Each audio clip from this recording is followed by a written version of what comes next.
A inflação oficial do Brasil fechou 2021 com a maior alta em 6 anos, 10,06%. E você vai ver também. Petrobras sobe preço da gasolina e do diesel em até 8% a partir de amanhã. Em um mês, o país tem 45 mortos em enchentes e quase 109 mil desabrigados. Em Minas Gerais, já são 10 mortes em 24 horas. A OMS afirma que mais de 50% dos europeus podem contrair a Ômicron até março. O IBGE vai abrir mais de 200 mil vagas para trabalhar na organização e coleta do Censo 2022. E ainda, o Exército homenageou um ex-pracinha da Segunda Guerra Mundial que completou 100 anos de idade. Agora, no Jornal das 18 horas.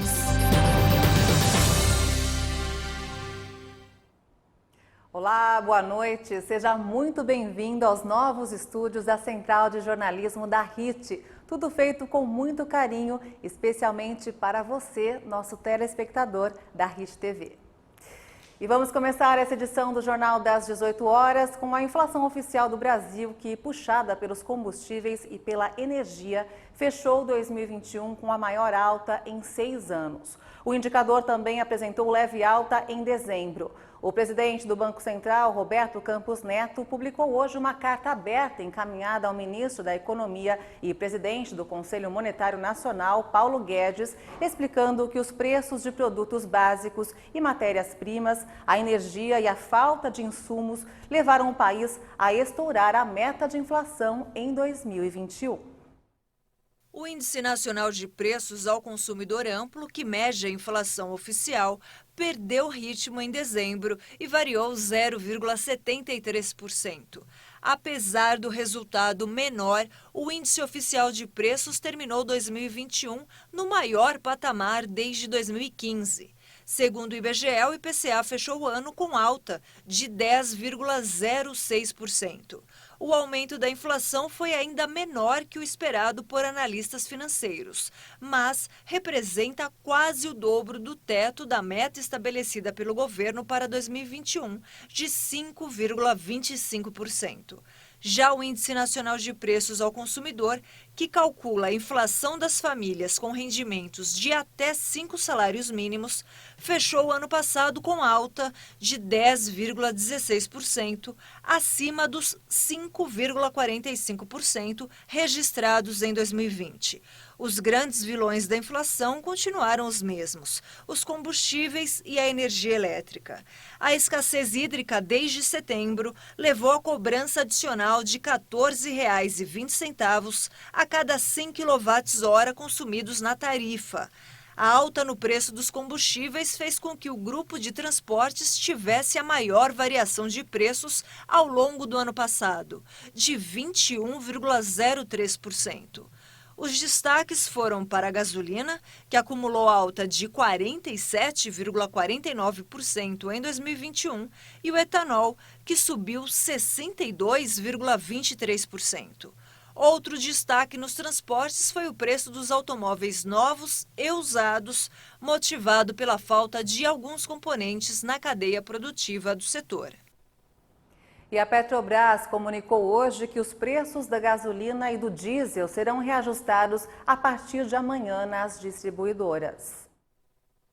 A estatal informou que o preço médio de venda da gasolina para as distribuidoras passará de R$ 3,09 para R$ 3,24 por litro, o que representa um aumento de 4,85%. O valor do diesel vai subir de R$ 3,34 para R$ 3,61 por litro, alta de 8,08%.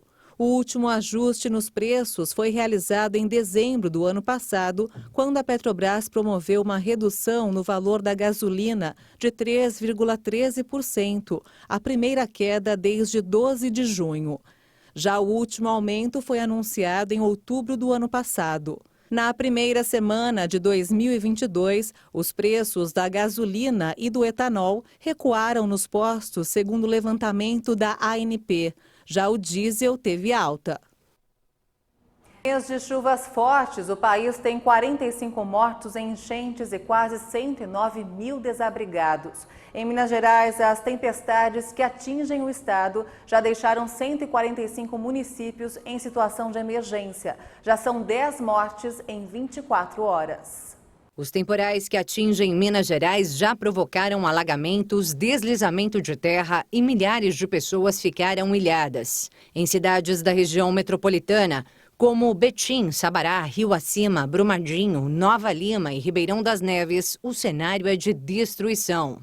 Equipes do Corpo de Bombeiros e da Defesa Civil de cada município se desdobram para os atendimentos dos chamados e resgate das vítimas. Em Belo Horizonte, a maioria dos atendimentos foram para vistorias em imóveis particulares nas regiões Noroeste, Norte e Leste. Ao todo, 112 pessoas estão desalojadas na capital mineira. Em Betim, o afluente do rio Paraupeba transbordou e mais de 240 ocorrências foram registradas em decorrência das fortes chuvas que atingem o município.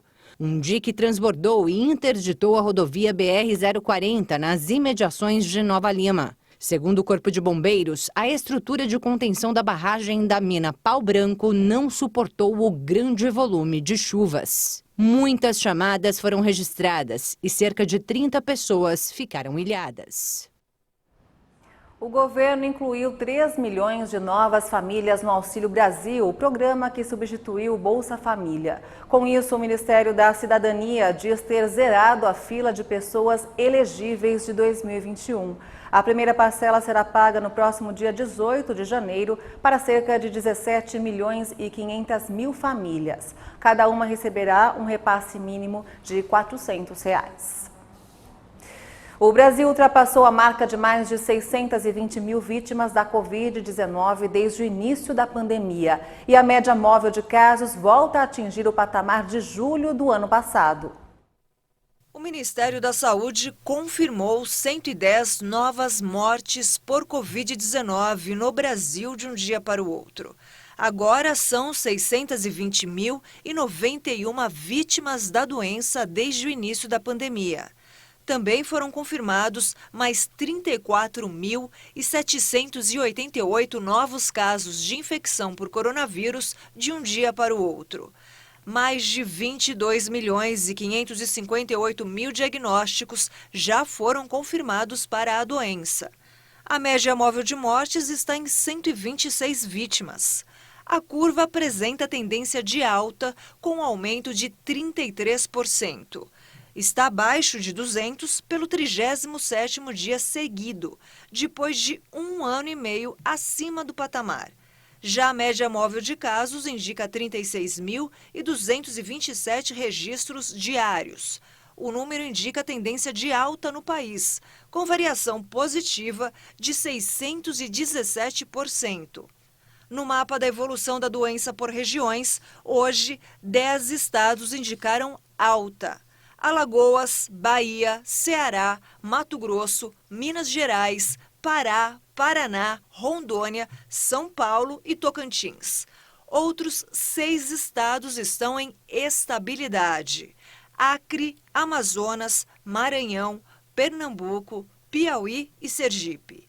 11 unidades da federação apresentaram queda: Amapá, Distrito Federal, Espírito Santo, Goiás, Mato Grosso do Sul, Paraíba, Rio de Janeiro, Rio Grande do Norte, Rio Grande do Sul, Roraima e Santa Catarina. E o Brasil já aplicou mais de 336 milhões de doses de vacinas contra a Covid-19. Segundo o Ministério da Saúde e as secretarias estaduais de saúde, mais de 161.773.000 pessoas tomaram a primeira dose.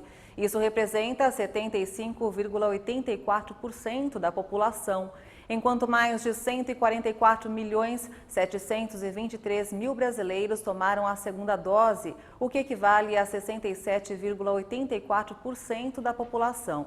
E a dose de reforço já foi aplicada em mais de 30.328.000 pessoas, 14,22% dos brasileiros. O risco provocado pela variante Ômicron em todo o planeta permanece muito elevado. Segundo a Organização Mundial da Saúde, mais de 50% da população da Europa terá contraído a variante nos próximos 2 meses. A OMS fez um alerta preocupante para o continente europeu se o atual ritmo de transmissão da variante Ômicron se mantiver. Neste ritmo, o Instituto de Métricas e Avaliação de Saúde prevê que mais de 50% da população da região será infectada com a Ômicron nas próximas 6 a 8 semanas. O diretor destacou que esta variante apresenta várias mutações capazes de se fixarem mais facilmente nas células humanas e afetar pessoas que já tiveram Covid e estão vacinadas. A região Europa da OMS é composta por 53 países e vai até a Ásia Central. Nesta área foram registrados 7 milhões de novos casos de Covid na primeira semana de 2022. Segundo dados da Organização Mundial da Saúde, desde 10 de janeiro, 26 países da região relataram que mais de 1% de sua população foi infectada a cada semana. Esta transmissão sem precedentes do vírus se traduz em um aumento nas internações hospitalares, mas não no aumento da mortalidade. Boris Johnson virou alvo de uma nova polêmica. A polícia está investigando a participação do primeiro-ministro britânico em uma grande festa realizada em pleno confinamento nos jardins de Downing Street. De acordo com o canal privado ITV News, o secretário particular de Johnson, Martin Reynolds, enviou um e-mail a uma centena de funcionários convidando a todos para aproveitar o bom tempo, tomando algumas bebidas com distanciamento social em 20 de maio em Downing Street.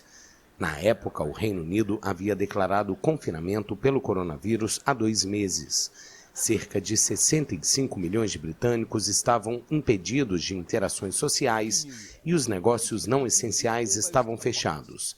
Boris Johnson chegou a ser hospitalizado em terapia intensiva em abril de 2020, depois de testar positivo para a Covid-19. De acordo com vários meios de comunicação britânicos, a festa contou com a presença de Johnson e da esposa Carrie. E você vai ver ainda nesta edição, o IBGE vai abrir mais de 200 mil vagas para trabalhar no Censo 2022. E ainda, o Exército homenageou um ex-pracinha da Segunda Guerra Mundial que completou 100 anos de idade. Os detalhes você confere em instantes. Até já!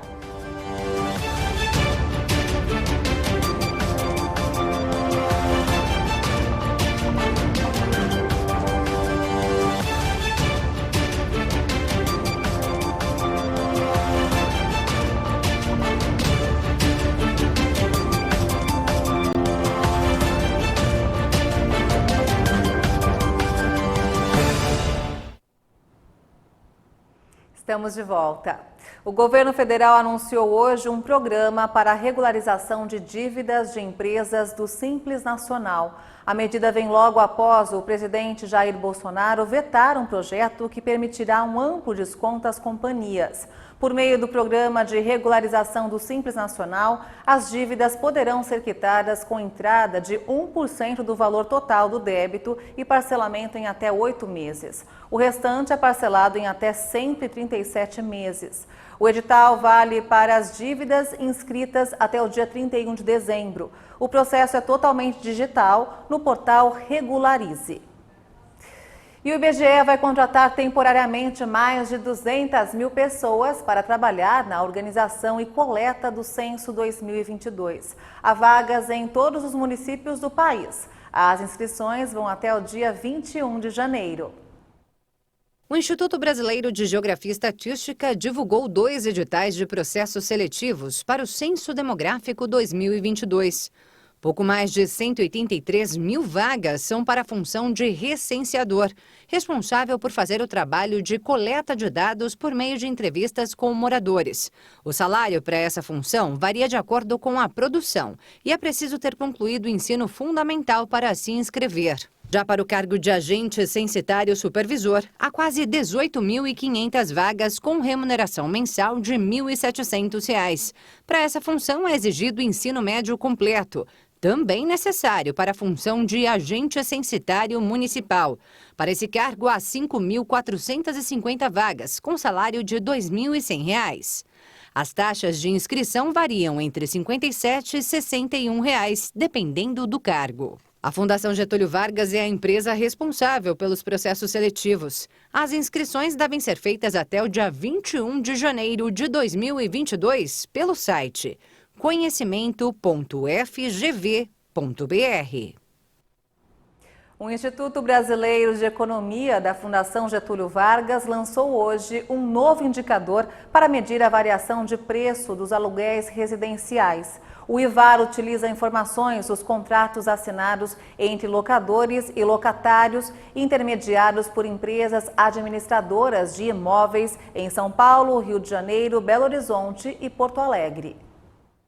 Em dezembro, o IVAR subiu 0,66%, uma desaceleração com relação ao índice de 0,79% de novembro. O acumulado de 12 meses ficou em menos 0,61% em dezembro, ante a taxa de 0,70% apurada em novembro. Nos anos anteriores, a taxa anual ficou em menos 5,08% em dezembro de 2019 e 4,08% em dezembro de 2020.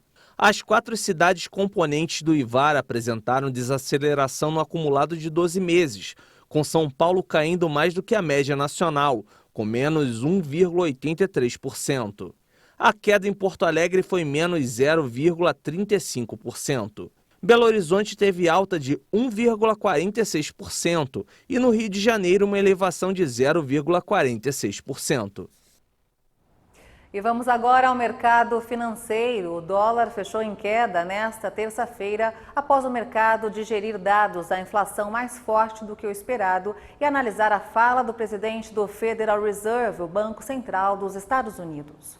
A moeda norte-americana caiu 1,67% e encerrou o dia cotada a R$ 5,579 na venda. Depois de registrar queda de 0,4% em 2021, a expectativa é positiva para a safra nacional deste ano. É o que aponta o levantamento sistemático da produção agrícola do IBGE.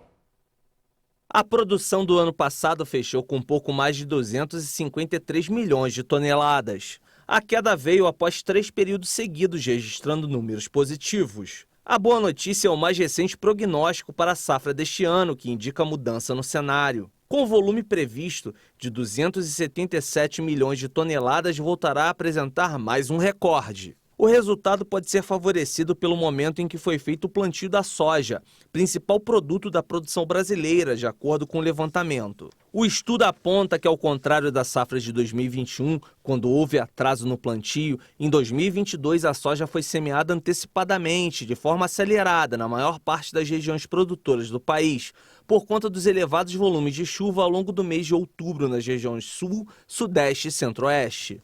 A safra deverá ter cerca de 24 milhões de toneladas a mais, o que representará uma alta de 9,4% em relação a 2021. Vão contribuir para isso a maior produção de soja, milho, algodão em caroço e feijão. Só na soja, o volume de produção foi estimado em cerca de 138 milhões de toneladas, o que será um novo recorde e poderá corresponder a mais da metade do total de grãos produzidos no país em 2022. O número 1 do mundo, Novak Djokovic, treinou hoje em Melbourne para o Aberto da Austrália, um dia depois de vencer a primeira batalha judicial contra a corte do país. Mas a situação do atleta ainda é incerta. O sérvio é acusado de mentir no formulário de entrada na Austrália por ter dito que não viajou nos 14 dias antes de desembarcar, mas teria ido à Espanha neste período. A estrela do tênis retornou aos treinos para o Aberto da Austrália em busca do 21º título do Grand Slam. O sérvio aproveitou a primeira vitória em uma audiência online de emergência realizada na segunda. Na ocasião, o juiz ordenou a anulação da decisão de cancelar o visto do atleta por não ter se vacinado contra a Covid-19. Muitos nas ruas de Melbourne ficaram empolgados com a possibilidade de ver o atleta de volta ao torneio. Estou muito animado para vê-lo jogar, muito feliz por ter sido inocentado nos tribunais. Achei injusta a maneira como ele foi tratado, mas apenas o resultado chegou no final. Desde que chegou à Austrália para jogar o primeiro Grand Slam do ano, o jogador estava retido em um centro para migrantes. Um advogado do governo australiano alertou que o executivo ainda pode decidir expulsar o sérvio do país, o que significaria uma proibição de 3 anos de entrar na Austrália. E olha só essa notícia, 2 policiais de Los Angeles foram demitidos por ignorarem um pedido de reforço para lidar com um assalto em um shopping da Califórnia, preferindo ir caçar pokémons. É isso mesmo, o caso ocorreu em 2017, mas documentos jurídicos recentes revelaram o motivo da demissão.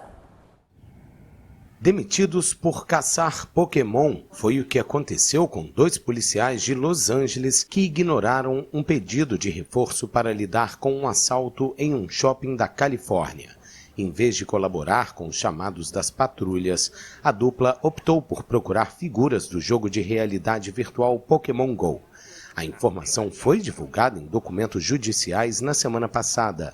Conversas entre os 2 policiais, gravadas pelo sistema de comunicação da patrulha, mostram que eles comentaram sobre o súbito aparecimento de um Snorlax, um dos personagens mais raros de se capturar no jogo.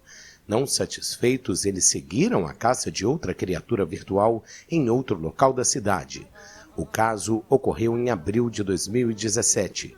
Os policiais foram acusados de má conduta por, entre outros, não atender ao pedido de suporte, jogar Pokémon Go em patrulha e dar declarações falsas sobre o caso.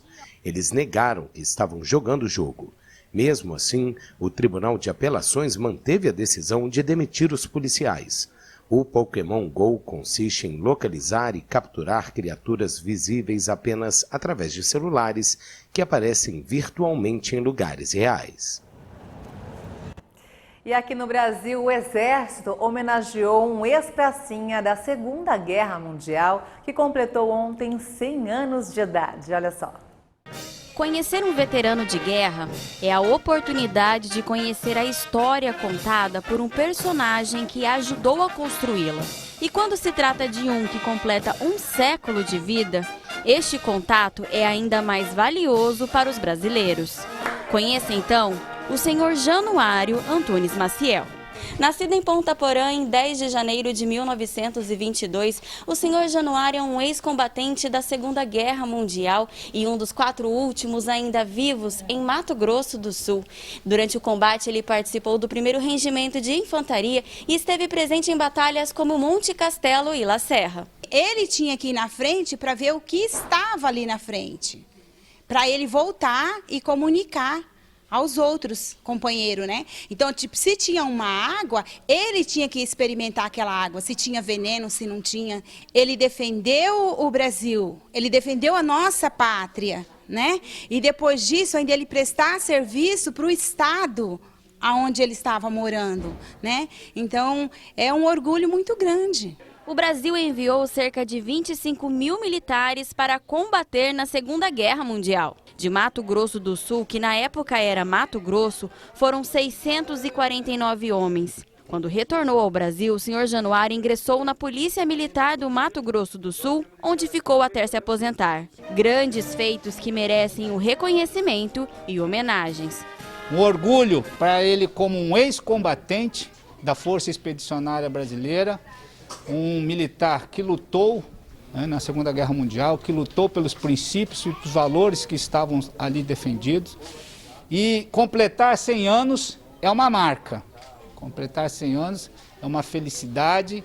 E para todos os integrantes do comando da 4ª Brigada, é uma situação muito particular, porque isso aí muito nos orgulha e serve de incentivo a todos nós que estamos trabalhando para que o seu Januário sirva como um exemplo a ser seguido dentro da nossa instituição. Policiais mais velhos, mais antigos e principalmente, policiais como ele, no data simbólica, ele é 3º sargento da Polícia Militar do Estado do Mato Grosso do Sul, com toda certeza motivam os nossos profissionais que estão iniciando as suas carreiras a sempre fazer da melhor forma possível, prestar o melhor serviço possível à sociedade, independente de onde eles estejam, independente de como que esteja a situação atual do país, ou do estado, ou do município. O importante é prestar um bom serviço à sociedade e é obviamente que tudo aquilo que a gente planta, a gente colhe, né? E o seu Januário tem colhido aí bastante frutos positivos, né? Netos, bisnetos, e com toda certeza esse é o maior tesouro aí que um homem pode ter na sua vida.